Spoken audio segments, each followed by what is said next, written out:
The House passed a new bill today banning transgender athletes from girls' and women's sports. It's the latest move in a culture war that's played out from the campaign trail to the volleyball court. San Jose State's volleyball team was one major target for anti-trans rhetoric as Republicans across the country campaign for a ban. ABC 7 News reporter Tim Johns explains the stakes of this new bill. House will be in order. On Tuesday, the House of Representatives voting to pass a Republican-led bill that would ban transgender athletes from women's and girls' sports. If it becomes law, the bill would apply to all federally funded schools and would change Title IX to recognize only the sex an athlete was assigned at birth. What should be an opportunity for young women to thrive and compete has been clouded by an agenda that prioritized so-called inclusion over fairness. The topic of transgender athletes in sports has been a contentious issue in recent years. Some, like Tom Temprano of Equality California, worry the new bill could harm the health and well-being of transgender youth. It's, disappointing continuation by these far-right extremists to continue to make political pawns out of students that just want to, try hard and play alongside their teammates. Temprano says the number of transgender athletes competing in school sports remains extremely small. He also believes Americans are more concerned about other issues. Voters, again, care about the economy, they care about housing, they care about health care. While the law isn't in effect yet, we were curious to see what the reaction was here in the Bay Area. At the Bruce Mahoney basketball doubleheader at Chase Center, some parents told us they see both sides of the argument. It's a really tough issue, and I think that there's going to be some conversations that need to be had all the way around. Others, though, were decided in their opinions. Obviously, the males have a big advantage for females over females, and I think just to keep it separate. For every sport. Yeah, for every sport. No matter the sport. For Colleen Crespo, she says she tries to remain open-minded on issues such as these. But when it comes to this bill, she believes the House made the right decision. It doesn't seem fair. It doesn't seem fair when men are playing with women and then they're winning, and then it's like the women then don't even have a chance anymore. The bill will next have to pass the Senate, where its future remains more uncertain. In San Francisco, Tim Johns, ABC 7 News. Also in his speech, the president announced the federal government will only recognize two genders, male and female. So our John Ramos spoke with some transgender advocates who are worried about the message it sends. For a long time, the Bay Area has been seen as being at the forefront for gay and, more recently, transgender rights. But now President Trump has made it clear that, in that regard, California is pretty much on its own. I, Donald John Trump, do solemnly swear. I, Donald John Trump, do solemnly swear. As President Trump was sworn into office, it was clear that things had changed a lot in the country. But it was in his speech afterwards that he touched on the specifics of his plans. This week, I will also end the government policy of trying to socially engineer race and gender into every aspect of public and private life. And there was one particular group that was aimed at. As of today, it will henceforth be the official policy of the United States government that there are only two genders, male and female. Is that frightening to you to hear that? It is frightening to me. We know that is not fact because we exist and we're here. Chase Overholt works for Positive Images, a Santa Rosa-based nonprofit that offers support for young people struggling with gender identity issues. Chase believes the Trump campaign attracted people who were angry about aspects of their lives that they could not control. And they're being pushed down by systems that they can't control and they might not be able to name. So instead, it's easier to find someone and vilify them in a way that makes you feel like you've got a leg up on somebody at least. And in doing that, they feel a little bit more powerful. Beth Bourne would probably disagree with that. Over the weekend, she traveled from Davis to San Francisco to join a small group of Trump supporters at a large anti-Trump rally in the Mission District. Bourne, who usually supports Democrats, said it was the transgender issue that changed her mind. And so for the first time, I've been voting red because it's actually the Republicans that want to protect girls and women from the idea that anybody can call themselves a transgender woman, which is a man. This should not be a political issue. Girls, boys, they're being harmed by this ideology. But it's not just a disagreement over ideology. Noreen Farrell with Equal Rights Advocates in San Francisco thinks the president's words will encourage hostile environments for anyone seen as being abnormal in schools or at work. I don't think it is an exaggeration to say that these kinds of orders will institutionalize discrimination in the workplace. And not just for federal employees or employees of federal contractors. It does provide a green light, I think, for other workplaces and schools and students. And I think the legal ramifications could be very dire and very widespread, not just for the 26 million people who work for the federal government. It's still unclear what the executive orders will mean in practice, but opponents say they're already gearing up for the fight. At this point, these are just words. Donald Trump is not the king. He does not get to dictate what happens in this country from on high, and will take all the necessary steps to address it and prevent him from harming LGBTQ+ people once we have more of those details.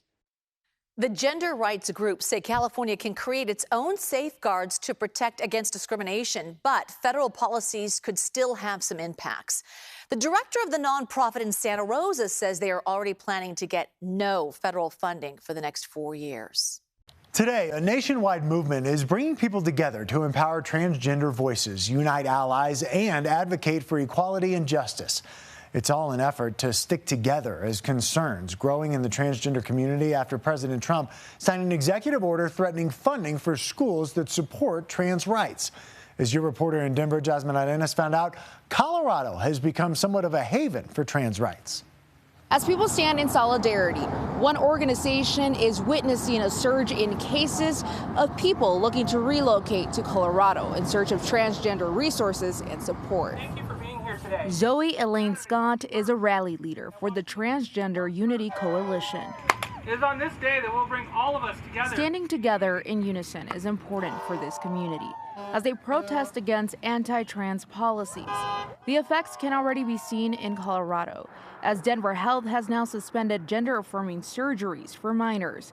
That's in correspondence to President Donald Trump's executive order to cut federal support for those under 19 years old. They think they've won on us, but they haven't. I wouldn't be overly surprised if they were coming from a place of caution, but it is somewhat disheartening. Kira Richards is the executive director for Transcontinental Pipeline, a nonprofit who helps LGBTQ+ and transgender individuals relocate from unwelcoming spaces in the U.S. to Colorado. We got 22 relocation requests in October. We got 500 in November. And we're continuing to see a caseload that is nothing like we've experienced before. The four-step relocation program funded by Community is seeing a caseload of nearly 1,200. The request coming from states like Texas and Florida. We're doing everything we can in a very short period of time. Colorado is considered one of the most accepting states in the U.S. for transgender people. That's because there are legal protections against discrimination based on gender identity, employment, healthcare, and housing. The state is wholly unprepared for the just wave of internal migration that we're seeing. We need all the support we can get. We need contacts for local support organizations that can offer housing, mental health, basically anything. The Transgender Unity Coalition tells me that they are planning to host more rallies, including one at the nation's capital in Washington on March 1st. In Denver, Jasmine Arenas covering Colorado First.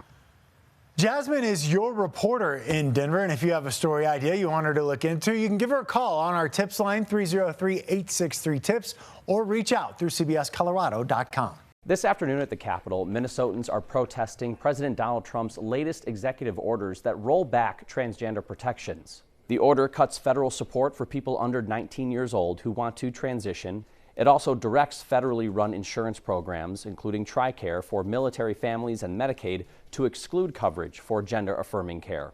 While some state Medicaid programs cover gender-affirming care, the new order suggests that the practice could end and targets hospitals and universities that receive federal money and provide the care. In 2023, Minnesota became a so-called trans refuge state. Then last year, lawmakers passed legislation to require health care plans to include gender-affirming care. Today, local trans community members spoke out about what they call transgender discrimination. Here's what they had to say. I myself moved here from Iowa due to increasing laws that were affecting my well-being as a trans person. There are a lot of things happening right now the mass deportations. Heck, even there's an own House of Representatives, Republicans that tried to hold unjust sessions. Here today, though, we're talking about trans rights. With the executive orders coming out left and right, erasing trans identity by saying there are only 2 genders, banning transgenders troops from the military, we are here today to show the people that we are unhappy, upset, and not willing to be complicit in this.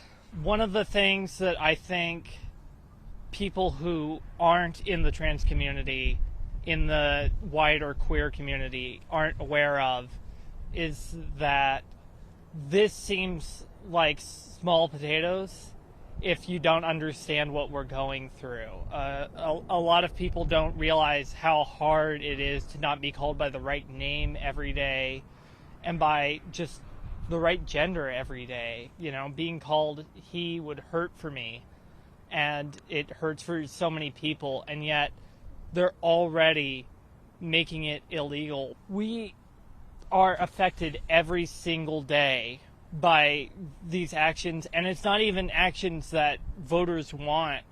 We saw in the 2024 election that there were people who voted Trump for president and Democrat down ballot because they believed he'd be strong in the economy or on military, and instead he's racking up all these lawsuits that are costing us money. On July 6th, I got on a plane at 5 a.m. to go to a state where I only knew one person so I could get health care I need. All I had was a backpack and duffel bag of essential items. It was the scariest thing I've ever done and the last time I would see my dog. When I landed in Minnesota, I cried because I knew I was somewhere I could live instead of just survive. I wasn't scared to use the restroom anymore. I was able to hold a job and build a life. I want others to have that too. Now I have friends and a cat who love me. I made it out of Texas for a reason, and it wasn't for me just to sit by and watch this happen. My existence is not a threat, and if you think it is because you assume things about me, that's on you. We're all human, and what's right for me might not be right for you, but you don't have to live the same life as me. I would say I definitely saw this coming in terms of, and I think a lot of people here in Minnesota specifically saw this coming.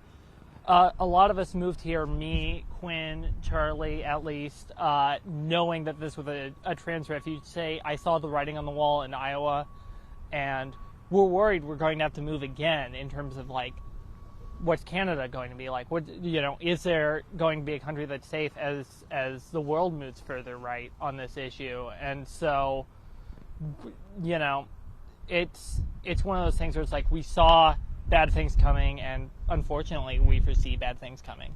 I just want it to be clear for everyone watching, you know, this isn't just a red state, blue state issue. There is still a lot of work to be done here at home, making this community and the state a safer place for transgender kids especially.